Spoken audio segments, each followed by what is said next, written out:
আচ্ছা, আপনারা জানেন কি আমাদের কুলদেবতার ঐতিহ্যে লুকিয়ে থাকা জীবনের মূল মন্ত্র কি? আমি সুছন্দা আলোচনা করছি এই নিয়ে আধুনিক জীবনে সনাতনের স্পর্শ। কুলদেবতাকে মনে রাখলে জীবনে বদলে যেতে পারে অনেক কিছু। আমাদের কুলদেবতা আমাদের রক্তের সঙ্গে জুড়ে আছেন।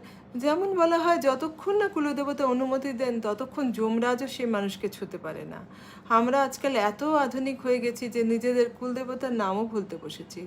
অথচ এই দেবতারা আমাদের ডিএনএতে মিশে থাকা শক্তি, যাদের স্মরণ করলে পরিবারে পজিটিভ পরিবর্তন আসতে পারে। কান্তারা ফিল্মেও এটা দেখানো হচ্ছে। এখনকার জেনজি বা জেন আলফার মতন প্রজন্মরা নিজেদের আধুনিক জীবনে এই ঐতিহ্যকে অ্যাপ্লাই করে পজিটিভ পরিবর্তন আনতে পারেন।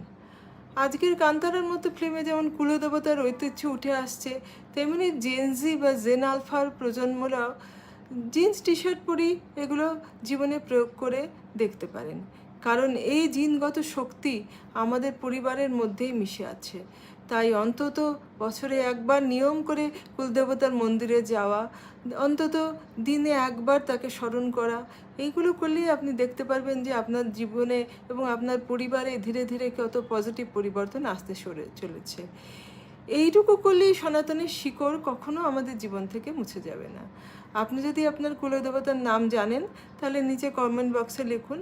আর যদি না জানেন তাহলে আপনার date of birth, time of birth, place of birth এগুলোও নিচে কমেন্ট বক্সে লিখে দিন। আমি বলে দেবো আপনার কে কুলদেবতা। তাই নিয়মিতভাবে আপনারা তাদের স্মরণ করবেন। তাহলে বছরে একবার সেই মন্দিরেও দর্শন করে আসবেন। দেখবেন যে ধীরে ধীরে আপনার জীবন কত উন্নত হবে, কত ভালো হবে, আপনার পরিবারের সবাই কত ভালো থাকবে। আজ এইভাবেই শেষ করছি। ভালো লাগলে লাইক করে দেবেন, সাবস্ক্রাইব করে দেবেন, শেয়ার করে দেবেন। নমস্কার।